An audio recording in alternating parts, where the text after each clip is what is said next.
ন্যাড়া ছাদের গপ্পতে আপনাদের সবাইকে স্বাগত জানাই। আজ আপনাদের জন্য রয়েছে শরৎচন্দ্র চট্টোপাধ্যায় লেখা গল্প অভাগীর স্বর্গ। গল্প পাঠে সমী শুভ্র গাঙ্গুলি, অভাগীর চরিত্রে পায়েল দে, কাঙালি সব্যসাচী চৌধুরী এবং অধর রায়ের চরিত্রে রূপম সিংহ। গল্পের সূত্রধার আমি সৌম্য। শুরু হচ্ছে আজকের গল্প শরৎচন্দ্র চট্টোপাধ্যায় লেখা অভাগীর স্বর্গ।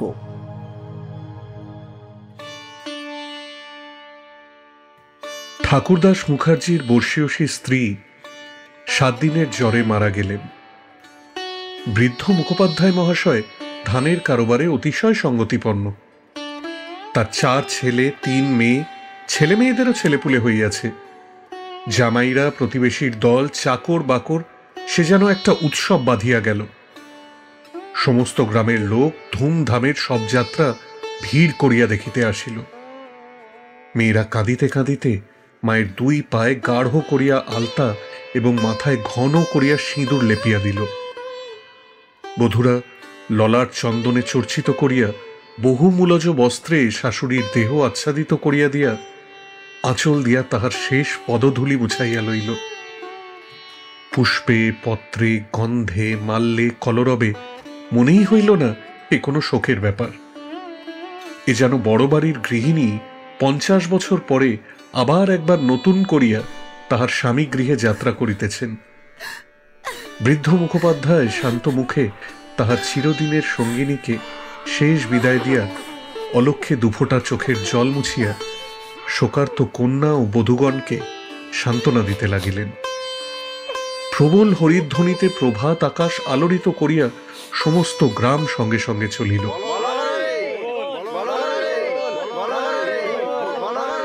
আরেকটি প্রাণী একটু দূরে থাকিয়া এই দলের সঙ্গী হইল। সে কাঙালির মা। সে তাহার কুটির প্রাঙ্গণের গোটা কয়েক বেগুন তুলিয়া এই পথে হাটে চলিয়াছিল। এই দৃশ্য দেখিয়া আর নড়িতে পারিল না। রহিল তার হাটে যাওয়া, রহিল তার আঁচলে বেগুন বাঁধা। সে চোখের জল মুছিতে মুছিতে সকলের পিছনে শ্মশানে আসিয়া উপস্থিত হইল। গ্রামের একান্তে গরুর নদীর তীরেই শ্মশান। সেখানে পূর্বাহ্নেই কাঠের ভার, চন্দনের টুকরো, ঘৃত, মধু, ধূপ, ধুনো প্রভৃতি উপকরণ সঞ্চিত হইয়াছিল। কাঙালির মা ছোট জাত, দুলের মেয়ে বলিয়া কাছে যাইতে সাহস পাইল না। তফাতে একটু উঁচু ঢিপির মধ্যে দাঁড়াইয়া সমস্ত অন্ত্যেষ্টিক্রিয়া প্রথম হইতে শেষ পর্যন্ত উৎসুক আগ্রহে চোখ মেলিয়া দেখিতে লাগিল। প্রশস্ত ও পর্যাপ্ত চিতার পরে যখন সব স্থাপিত করা হইল, তখন তাহার রাঙা পা 2খানি দেখিয়া তাহার দুচক্ষু জুড়াইয়া গেল। ইচ্ছা হইল ছুটিয়া গিয়া 1 বিন্দু আলতা মুছাইয়া লইয়া মাথায় দেয়। বহু কণ্ঠের হরিধ্বনির সহিত পুত্রহস্তের মন্ত্রপুত অগ্নি যখন সংযোজিত হইল, তখন তাহার চোখ দিয়া ঝরঝর করিয়া জল পড়িতে লাগিল। মনে বারংবার বলিতে লাগিল, ভাগ্যমণি মা, তুমি স্বর্গে যাচ্ছ, আমাকেও আশীর্বাদ করে যাও। আমিও যেন এমনই কাঙালির হাতের আগুনটুকু পাই। ছেলের হাতের আগুন, সে তো সোজা কথা নয়। স্বামী, পুত্র, কন্যা, নাতি নাতনি, দাস দাসী, পরিজন সমস্ত সংসার উজ্জ্বল রাখিয়া এই যে স্বর্গরোহণ দেখিয়া তাহার বুক ফুলিয়া ফুলিয়া উঠিতে লাগিল। এই সৌভাগ্যের সে যেন আর ইয়ত্তা করিতে পারিল না। সদ্য প্রজ্বলিত চিতার অজস্র ধোঁয়া নীল রঙের ছায়া ফেলিয়া ঘুরিয়া ঘুরিয়া আকাশে উঠিতেছিল। কাঙালির মা ইহার মধ্যে ছোট একখানি রথের চেহারা স্পষ্ট দেখিতে পাইল। গায়ে তাহার কত না ছবি আঁকা, চূড়ায় তাহার কতই না লতাপাতা ঝরানো। ভিতরে কে যেন বসিয়া আছে, মুখ তাহার চেনা যায় না, কিন্তু সিথায় তাহার সিঁদুরের রেখা আর পদতল 2টি আলতায় রাঙানো। ঊর্ধ্বদৃষ্টে চাহিয়া কাঙালির মা 2 চোখে অশ্রুর ধারা বহিতেছিল। এমন সময় একটি বছর 14-15 ছেলে তাহার আঁচলে টান দিয়া কহিল, হেতায় তুই দাঁড়িয়ে আছিস মা, ভাত রাঁধবি নে? মা চমকিয়া ফিরিয়া চাহিয়া কহিল, রাতবো ক্ষণ রে। হঠাৎ ওপরে অঙ্গুলি নির্দেশ করিয়া ব্যগ্রস্বরে কহিল, দেখ দেখ বাবা, বামুন মা ওই রথে চড়ে স্বর্গে যাচ্ছে। ছেলে বিস্ময়ে মুখ তুলিয়া কহিল, কই? ক্ষণকাল নিরীক্ষণ করিয়া শেষে বলিল, তুই খেপেছিস নাকি? ও তো ধোঁয়া। রাগ করিয়া কহিল, বেলা দুপুর বাজে, আমার খিদে পায় না বুঝি? সঙ্গে সঙ্গে মায়ের চোখে জল লক্ষ্য করিয়া বলিল, মামুনদের গিন্নি মরছে, আর তুই কেন কেঁদে মরিস মা? কাঙালির মার এতক্ষণে হুঁশ হইল। পরের জন্য শ্মশানে দাঁড়িয়ে এইভাবে অশ্রুপাত করায় সে মনে মনে লজ্জা পাইল। এমনকি ছেলের অকল্যাণের আশঙ্কায় মুহূর্তে চোখ মুছিয়া ফেলিয়া একটুখানি হাসিবারও চেষ্টা করিল। সে বলিল, কাঁদবো কিসের জন্য রে? চোখে ধো লেগেছে বই তো নয়। আহ, দোঁ লেগেছে বই তো না, তুই কাঁদতেছিলি, আমি দেখেছি। মা আর প্রতিবাদ করিল না। ছেলের হাত ধরিয়া ঘাটে নামিয়া নিজেও স্নান করিল, কাঙালিকেও স্নান করাইয়া ঘরে ফিরিল। শ্মশান সৎকারের শেষটুকু দেখা আর তার ভাগ্যে ঘটিল না।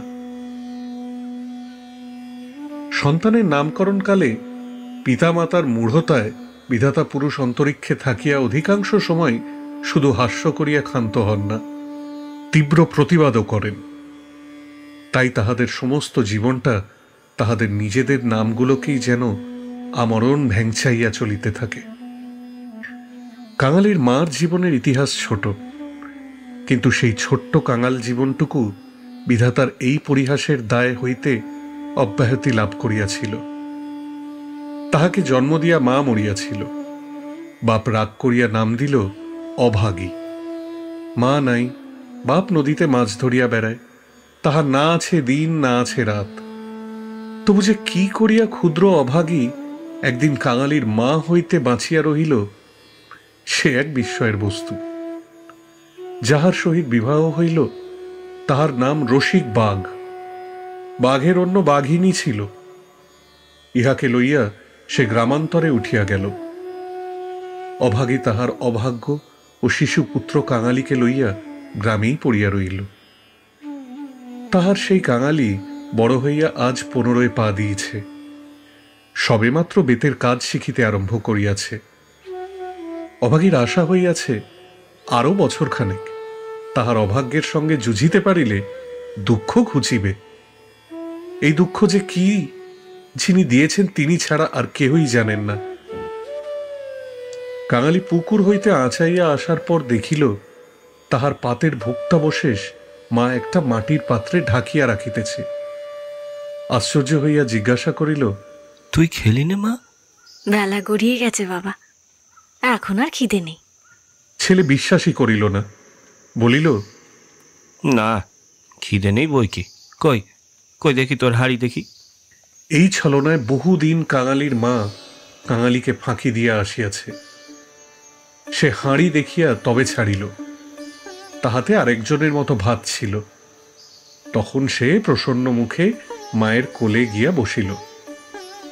এই বয়সের ছেলে সচরাচর এরূপ করে না, কিন্তু শিশুকাল হইতে বহুকাল যাবৎ সে রুগ্ন ছিল বলিয়া মায়ের ক্রোড় ছাড়িয়া বাহিরের সঙ্গী সাথীদের সহিত মিশিবার সুযোগ পায় নাই। এইখানে বসিয়াই তাহাকে খেলাধুলার স্বাদ মেটাইতে হইয়াছে।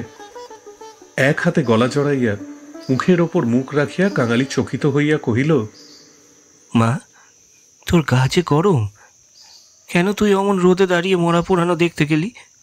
কেন আবার নিয়ে এলি তুই? মরা পোড়ানো কি তুই? মা শশবস্তে ছেলের মুখে হাত চাপা দিয়া কহিল, ছি বাবা, মরা পোড়ানো বলতে নেই, পাপ হয়। সতী লক্ষ্মী মা ঠাকুরুন রথে করে স্বর্গে গেলেন। ছেলে সন্দেহ করিয়া কহিল, তোর এই এক কথা মা, রথে চড়ে কেউ নাকি আবার স্বর্গে যায়। মা বলিল, আমি যে চোখে দেখনু কাঙালি, বামুন মা রথের উপর বসে, তেনার রাঙা পা দুখানি যে সবাই চোখ মেলে দেখল রে। সবাই দেখলে? সবাই দেখলে। কাঙালি মায়ের বুকে ঠেস দিয়া বসিয়া ভাবিতে লাগিল। মাকে বিশ্বাস করাই তাহার অভ্যাস। বিশ্বাস করিতেই সে শিশুকাল হইতে শিক্ষা করিয়াছে। সেই মা যখন বলিতেছে সবাই চোখ মেলিয়া এত বড় ব্যাপার দেখিয়াছে, তখন অবিশ্বাস করিবার আর কিছুই নাই। খানিক পরে আস্তে আস্তে কহিল, তাহলে তুইও তো মা স্বর্গে যাবি। বিন্দির মা সেদিন রাখালের পিসিকে বলতেছিল, ক্যাংলার মার মতন সতী লক্ষ্মী আর দুলে পাড়ায় নেই। কাঙালির মা চুপ করিয়া রহিল। কাঙালি তেমনি ধীরে ধীরে কহিতে লাগিল, বাবা যখন তোকে ছেড়ে দিলে তখন তোরে কত লোক তো নিকে করতে সাদাসাদি করলে, কিন্তু তুই বললি না। বললি কাঙালি বাঁচলে আমার দুঃখ ঘুচবে, আবার নিকে করতে যাব। কিসের জন্য? তা মা, তুই নিকে করলে আমি কোথায় থাকতুম? আমি হয়তো না খেতে পেয়ে এতদিনে কবে মরেই যেত। মা ছেলেকে দুই হাতে বুকে চাপিয়া ধরিল।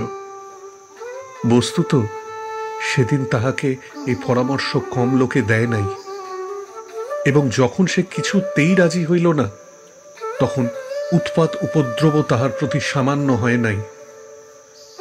সেই কথা স্মরণ করিয়া অভাগীর চোখ দিয়া জল পড়িতে লাগিল। ছেলে হাত দিয়া মুছাইয়া দিয়া বলিল, কাঁদিস নে মা, ক্যাঁটাটা পেতে দেবো মা, শুবি? মা চুপ করিয়া রহিল। কাঙালি মাদুর পাতিল, কাঁথা পাতিল, মাচার উপর হইতে ছোট্ট বালিশটি পাড়িয়া দিয়া হাত ধরিয়া তাহাকে বিছানায় টানিয়া লইয়া যাইতে মা কহিল, কাঙালি, আজ তোর আর কাজে গিয়ে কাজ নেই। কাজ কামাই করিবার প্রস্তাব কাঙালির খুব ভালো লাগিল, কিন্তু কহিল, জলপানির পয়সা দুটো তো তাহলে দেবে না মা? না দিকে, আয় তোকে রূপকথা বলি। আর প্রলুব্ধ করিতে হইল না। কাঙালি তৎক্ষণাৎ মায়ের বুক ঘেঁষিয়া শুইয়া পড়িয়া কহিল, বল তাহলে, রাজপুত্তর, কোটালপুত্তর আর সেই পক্ষীরাজের ঘোড়ার গল্পটা। অভাগী রাজপুত্র, কটালপুত্র আর পক্ষীরাজ ঘোড়ার কথা দিয়ে গল্প আরম্ভ করিল। এক যে ছিল রাজপুত্র, সে এমনই এক রাজ্যে থাকত যে সেখানে এক পক্ষীরাজ ঘোড়া ছিল। এ সকল তাহার পরের কাছে কত দিনের শোনা এবং কত দিনের বলা উপকথা। কিন্তু মুহূর্ত কয়েক পরে কোথায় গেল তাহার রাজপুত্র আর কোথায় গেল তাহার কটালপুত্র? সে এমন উপকথা শুরু করিল যাহা পরের কাছে তাহার শেখা নয়, নিজের সৃষ্টি। জ্বর তাহার যতই বাড়িতে লাগিল, উষ্ণ রক্তস্রোত যত দ্রুত বেগে মস্তিষ্কে বহিতে লাগিল, ততই সে যেন নব নব উপকথার ইন্দ্রজাল রচনা করিয়া চলিতে লাগিল।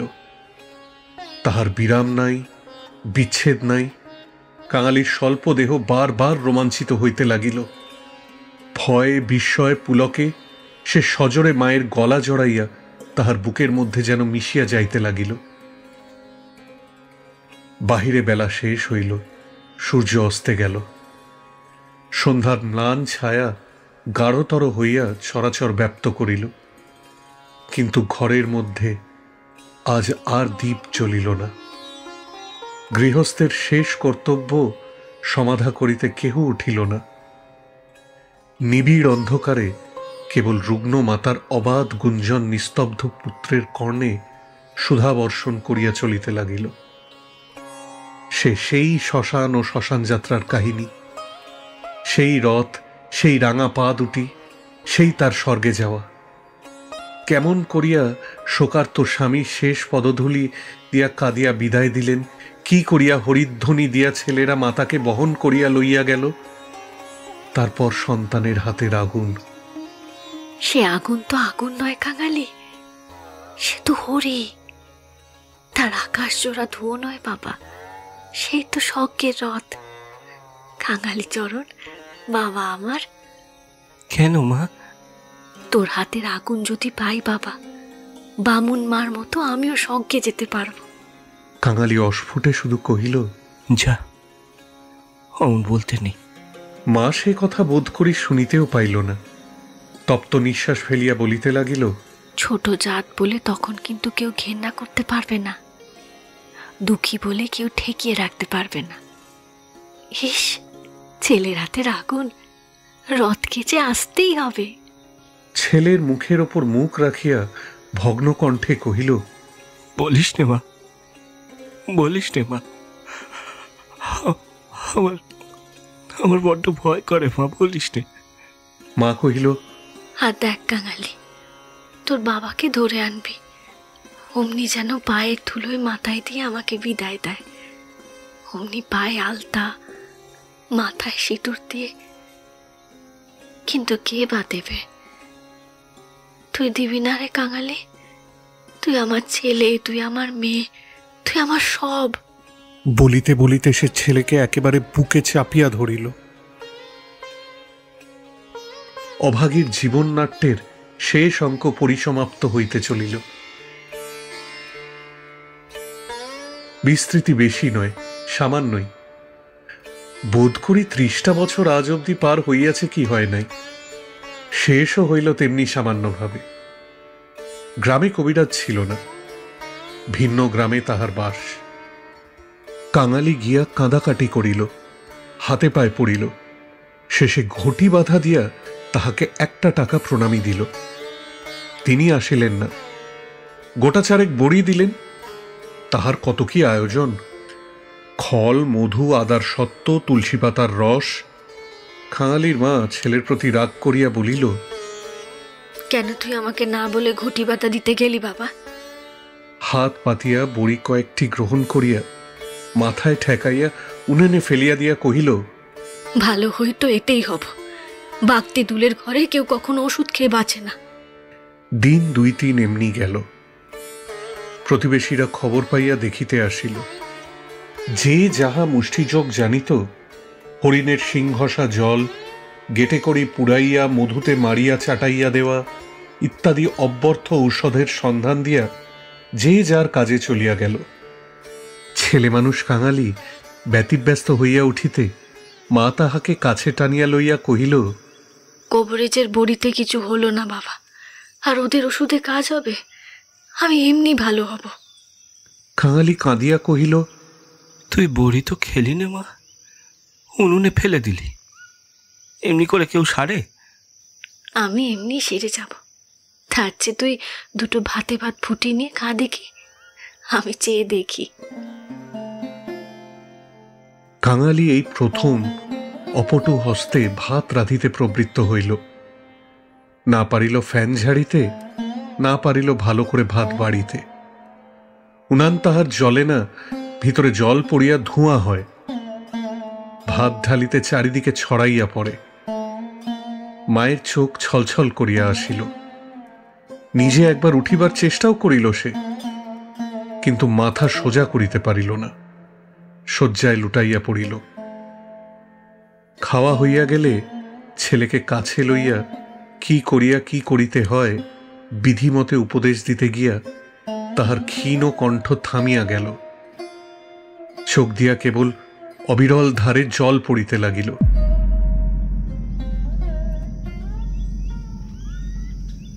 গ্রামে ঈশ্বর নাপিত নারী দেখিতে জানিত। পরদিন সকালে সে হাত দেখিয়া তাহারই সম্মুখে মুখ গম্ভীর করিল, দীর্ঘ নিঃশ্বাস ফেলিল এবং শেষে মাথা নাড়িয়া উঠিয়া গেল।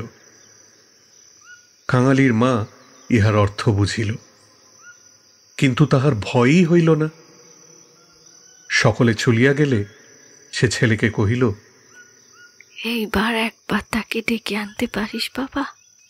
কাকে মা? ওই যে রে, ও গায়ে যে উঠে গেছে। কাঙালি বুঝিয়া কহিল, বাবাকে? অভাগী চুপ করিয়া রহিল। কাঙালি বলিল, সে আসবে কেন মা? অভাগীর নিজেরও যথেষ্ট সন্দেহ ছিল, তথাপি আস্তে আস্তে কহিল, গিয়ে বলবি মা শুধু একটু তোমার পায়ের ধুলো চায়। সে তখনই যাইতে উদ্যত হইলে সে তার হাতটা ধরিয়া ফেলিয়া বলিল, একটু কাঁদা কাটা করিস বাবা, বলিস মা যাচ্ছে। একটু থামিয়া কহিল, ফেরবার পথে অমনি নামতে বৌদির কাছ থেকে একটু আলতা চেয়ে আনিস কাঙালি। আমার নাম করলেই সে দেবে। আমাকে বড় ভালোবাসে। ভালো তাহাকে অনেকেই বাসিত। জ্বর হওয়া অবধি মায়ের মুখে সেই কয়েকটা জিনিসের কথা এতবার এত রকম করিয়া শুনিয়াছে যে সেইখান হইতেই কাঁদিতে কাঁদিতে যাত্রা করিল। পরদিন রসিক দুলে সময় মতো যখন আসিয়া উপস্থিত হইল, তখন অভাগীর আর বড় জ্ঞান নাই। মুখের পরে মরণের ছায়া পড়িয়াছে। চোখের দৃষ্টি এ সংসারের কাজ সারিয়া কোথায় কোন অজানা দেশে চলিয়া গিয়াছে। কাঙালি কাঁদিয়া কহিল, মা গো, মা, বাবা এসেছে দেখো মা, পায়ের ধুলো নেমেছে। মা, মা গো। মা হয়তো বুঝিল, হয়তো বুঝিল না। হয়তোবা তাহার গভীর সঞ্চিত বাসনা সংস্কারের মতো তাহার আচ্ছন্ন চেতনায় ঘা দিল। এই মৃত্যু পথযাত্রী তাহার অবশ বাহুখানি শয্যার বাহিরে হাত পাতিল। পৃথিবীতে তাহারও পায়ের ধুলোর প্রয়োজন আছে, ইহাও কেহ নাকি চাহিতে পারে, তাহার কল্পনার অতীত। বিন্দির পিসি দাঁড়াইয়াছিল। সে কহিল, দাও বাবা, দাও, একটু পায়ের ধুলো দাও দেখি। রসিক অগ্রসর হইয়া আসিল। জীবনে যে স্ত্রীকে সে ভালোবাসা দেয় নাই, আসন বসন দেয় নাই, কোনো খোঁজ খবর করে নাই, মরণকালে তাহাকে শুধু একটু পায়ের ধুলা দিতে গিয়া কাঁদিয়া ফেলিল। রাখালের মা বলিল, এমন সতী লক্ষ্মী মেয়ে মানুষ বামুন গায়েতের ঘরে না জন্মে আমাদের দুলের ঘরে জন্মালে কেনে? এইবার ওর একটু গতি করে দাও বাবা। ক্যাংলার হাতের আগুনের লোভে ও যেন প্রাণটা দিলে। অভাগীর অভাগ্যের দেবতা অগোচারে বসিয়া কি ভাবিলেন জানি না, কিন্তু ছেলে মানুষ কাঙালির বুকে গিয়া একথা যেন তীরের মতো বিধিল। সেদিনের বেলাটা কাটিল, প্রথম রাত্রিটাও কাটিল, কিন্তু প্রভাতের জন্য কাঙালির মা আর অপেক্ষা করিতে পারিল না। কি জানি এত ছোট জাতের জন্য স্বর্গের রথের ব্যবস্থা আছে কিনা, কিংবা অন্ধকারে পায়ে হাঁটিয়াই তাহাদের রওনা হইতে হয়। কিন্তু এটা বোঝা গেল, রাত্রি শেষ না হইতেই এই দুনিয়া সে ত্যাগ করিয়া গিয়াছে। কুটির প্রাঙ্গণে একটা বেল গাছ, একটা কুড়ুল চাহিয়া আনিয়া রসিক তাহাতে গা দিয়াছে কি দেয় নাই, জমিদারের দারোয়ান কোথা হইতে ছুটিয়া আসিয়া তাহার গালে সশব্দে একটা চড় কষাইয়া দিল। কুড়ুল কাড়িয়া লইয়া কহিল, শালা, তোর বাপের গাছ যে কাটতে লেগেছিস। রসিক গালে হাত বুলাইতে লাগিল। কাঙালি কাঁদো কাঁদো হইয়া বলিল, বাহ, এই যে আমার মায়ের হাতে পোতা গাছ দারোয়ানজি, বাবাকে তুমি খামোখা মারলে কেন? হিন্দুস্তানি দারোয়ান তাহাকেও একটা অশ্রাব্য গালি দিয়া মারিতে গেল। তবে রে, আবার মুখে মুখে কথা বলছিস, দেবো এখনো।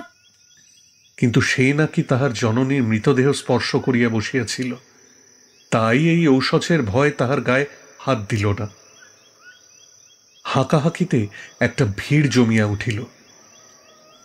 কেহই অস্বীকার করিল না যে বিনা অনুমতিতে রসিকের গাছ কাটিতে যাওয়াটা ভালো হয় নাই। তাহারাই আবার দারোয়ানজির হাতে পায়ে পড়িতে লাগিল। তিনি অনুগ্রহ করিয়া যেন একটা হুকুম দেন, কারণ অসুখের সময় যে কেহ দেখিতে আসিয়াছে, কাঙালির মা তাহারই হাত ধরিয়া তাহার শেষ অভিলাষ ব্যক্ত করিয়া গেছে। দারোয়ান ভুলিবার পাত্র নহে। না না, এসব চালাকি আমার সাথে চলবে না। এই গাছে যেন কেউ হাত না দেয়, আমি বলে রাখলাম। হ্যাঁ, জমিদার স্থানীয় লোক নহেন। গ্রামে তাহার একটা কাছারি আছে, গোমস্তা অধর রায় তাহার কর্তা। লোকগুলো যখন হিন্দুস্তানিটির কাছে ব্যর্থ অনুনয় বিনয় করিতে লাগিল, কাঙালি ঊর্ধ্বশ্বাসে দৌড়িয়া একবার কাছারি বাড়িতে আসিয়া উপস্থিত হইল। সে লোকের মুখে মুখে শুনিয়াছিল পেয়াদারা ঘুষ লয়। তাহার নিশ্চয় বিশ্বাস হইল অত বড় অসঙ্গত অত্যাচারের কথা যদি কর্তার গোচর করিতে পারে তো ইহার প্রতিধান না হইয়াই পারে না। হায় রে অনভিজ্ঞ! বাংলাদেশের জমিদার ও তাহার কর্মচারীকে সে চিনিত না। সদ্য মাতৃহীন বালক শোকে উত্তেজনায় উদ্ভ্রান্ত হইয়া একেবারে উপরে উঠিয়া আসিয়াছিলেন। বিস্মিত ও ক্রুদ্ধ হইয়া কহিলেন, কে রে? আমি কাঙালি। দারোয়ানজি আমার বাবাকে মেরেছে। বেশ করেছে। হারামজাদা খাজনা দেয়নি বুঝি? কাঙালি কহিল, না না বাবু মশাই, বাবা গাছ কাটতেছিল, আমার মা মরেছে। বলিতে বলিতে সে কান্না আর চাপিতে পারিল না। সকালবেলা এই কান্না কাটিতে অত্যন্ত বিরক্ত হইলেন অধর। ছোড়াটা মরা ছুঁইয়া আসিয়াছে, কি জানি এখানকার কি ছুঁইয়া ফেলিল নাকি। ধমক দিয়া বলিল, মা মরেছে তো নিচে নেমে দাঁড়া। ওরে কে আছিস? এখানে একটু গোবর জল ছড়িয়ে দে। কি জাতের ছেলেরা তুই? কাঙালি সভয় প্রাঙ্গণে নামিয়া দাঁড়াইয়া কহিল, আমরা দুলে। অধর কহিলেন, তুলে? দুলের মরায় কাঠ কি হবে শোনে? কাঙালি বলিল, মাঝে আমাকে আগুন দিতে বলে গেছে। তুমি জিজ্ঞেস করো না বাবু মশাই, মাঝে সবাইকে বলে গেছে, সবাই শুনেছে যে। মায়ের কথা বলিতে গিয়া তাহার অনুক্ষণের সমস্ত অনুরোধ উপরোধ মুহূর্তে স্মরণ করিয়া কণ্ঠ যেন তাহার কান্নায় ফাটিয়া পড়িতে চাহিল। অধর কহিলেন, মাকে পোড়াবি তা গাছের দাম 5 টাকা, আনগে পারবি? কাঙালি জানিত তাহা অসম্ভব। তাহার উত্তরিয়া কিনবার মূল্যরূপ তাহার ভাত খাইবার পিতলের কাঁসিটি বিন্দির পিঠে 1 টাকায় বাঁধা দিতে গিয়াছে। সে চোখে দেখিয়া আসিয়াছে। সে ঘাড় নাড়িল, বলিল, না। অধর মুখখানা অত্যন্ত বিকৃত করিয়া কহিলেন, না না তো মাকে নিয়ে নদীর চরে পুঁতে ফেলগে যা। আরে কার বাবার কাছে তোর বাপ কুড়ুল ঠেকাতে যায় রে? ও তো ছাড়া নচ্ছার। কাঙালি বলিল, সে যে আমাদের উঠোনের গাছ বাবু মশাই, সে যে আমার মায়ের হাতে পোতা গাছ। হাতে পোতা গাছ? পিড়ে, বেটাকে গলা ধাক্কা দিয়ে বার করে দে তো। পিড়ে আসিয়া গলা ধাক্কা দিল এবং এমন কথা উচ্চারণ করিল যাহা কেবল জমিদারের কর্মচারীরাই পারে। কাঙালি ধুলো ঝাড়িয়া উঠিয়া দাঁড়াইল, তারপরে ধীরে ধীরে বাহির হইয়া গেল। কেন সে যে মার খাইল, কি যে তার অপরাধ, ছেলেটা ভাবিয়াই পাইল না। গোমস্তার নির্বিকার চিত্তে দাগ পর্যন্ত পড়িল না। পড়িলে এ চাকরি তাহার জুটিত না। কহিলেন, পরেশ, দেখো তো এই ব্যাটার খাজনা বাকি পড়ে আছে কিনা। থাকে তো জাল টাল কিছু একটা কেড়ে এনে যেন রেখে দেয়, আরামজাদা পালাতে যেন না পারে। মুখুজ্জে বাড়িতে শ্রাদ্ধের দিন, মাঝে কেবল একটি মাত্র দিন বাকি। সমারোহের আয়োজন গৃহিণীর উপযুক্ত করিয়াই হইতেছে। বৃদ্ধ ঠাকুরদাস নিজে তত্ত্বাবধান করিয়া ফিরিতেছিলেন। কাঙালি আসিয়া তাহার সম্মুখে দাঁড়াইল, কহিল, ঠাকুরমশাই, আবার মা মরে গেছে। তুই কে? কি চাস তুই? আমি কাঙালি। মা বলে গেছে এতে নাকি আগুন দিতে। হ্যাঁ, তো দিকে না। কাছারির ব্যাপারটা ইতিমধ্যেই মুখে মুখে প্রচারিত হইয়া পড়িয়াছিল। একজন কহিল, ও বোধ হয় একটা গাছ চাই। এই বলিয়া সে ঘটনাটি প্রকাশ করিয়া কহিল। মুখুজ্জে বিস্মিত ও বিরক্ত হইয়া কহিলেন, শোনো আবদার, হ্যাঁ, আমারই কত কাঠের দরকার, কাল বাদে পরশু কাজ। এই যা এখান থেকে, যা বলছি, এখানে কিচ্ছু হবে না, যা যা এখান থেকে। যত সব। এই বলিয়া অন্যত্র প্রস্থান করিলেন। ভট্টাচার্য মহাশয় অদূরে বসিয়া ফর্দ করিতেছিলেন। তিনি বলিলেন, এই তোদের যেতে কে কবে আবার পোড়ায় রে? এই যা, মুখে একটু নুড়ো ঢেলে দিয়ে নদীর চড়ায় মাটি দেখে যা। মুখোপাধ্যায় মহাশয়ের বড় ছেলে ব্যস্ত সমস্ত ভাবে এই পথে কোথায় যাইতেছিলেন। তিনি কান খাড়া করিয়া একটু শুনিয়া কহিলেন, দেখেছেন ভট্টাচার্য মশাই, সব বেটারাই এখন বামুন কায়েত হতে চায়। যত সব বলিয়া কাজের ঝোঁকে আর কোথায় চলিয়া গেলেন। কাঙালি আর প্রার্থনা করিল না। এই ঘণ্টা দুয়েকের অভিজ্ঞতায় সংসারে সে যেন একেবারে বুড়ো হইয়া গিয়াছিল। নিঃশব্দে ধীরে ধীরে তাহার মরা মায়ের কাছে আসিয়া উপস্থিত হইল। নদীর চরে গর্ত খুঁড়িয়া অভাগীকে শোয়ানো হইল। রাখালের মা কাঙালির হাতে একটা খড়ের আঁটি জ্বালাইয়া দিয়া তাহারই হাত ধরিয়া মায়ের মুখে স্পর্শ করাইয়া ফেলিয়া দিল। তারপরে সকলে মিলিয়া দিল। সবাই সকল কাজে ব্যস্ত। শুধু সেই পোড়া খড়ের আঁটি হইতে যে স্বল্প ধোঁয়াটুকু ঘুরিয়া ঘুরিয়া আকাশে উঠিতেছিল, তাহারই প্রতি পলকহীন চক্ষু পাতিয়া কাঙালি ঊর্ধ্ব দৃষ্টে স্তব্ধ হইয়া চাহিয়া রহিল।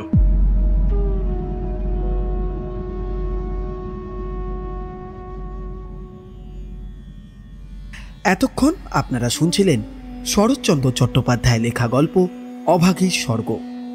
গল্প পাঠে সমী শুভ্র গাঙ্গুলি, অভাগী পায়েল দে, কাঙালি সব্যসাচী চৌধুরী, বিন্দির পিসি সুকন্যা ব্যানার্জি, রাখালের মা তনুশ্রী সাহা, অধর রায় এবং দারোয়ানজির চরিত্রে রূপম সিংহ, ঠাকুরদাস মুখার্জির চরিত্রে অরিজিৎ রয় চৌধুরী, লোক সন্দীপ দেবনাথ, ভট্টাচার্য মশাই এবং ঠাকুরদাস মুখার্জির বড় ছেলের চরিত্রে সৌম্য মুখার্জি, ধ্বনি পরিকল্পনা ও সমগ্র মিশ্রণে তনুশ্রী সাহা ও টিম অ্যানোনিমাস। আগামী সপ্তাহে ঠিক এই সময় একটি সম্পূর্ণ ভিন্ন স্বাদের গল্প নিয়ে হাজির থাকবে টিম ন্যাড়া ছাদের গপ্প।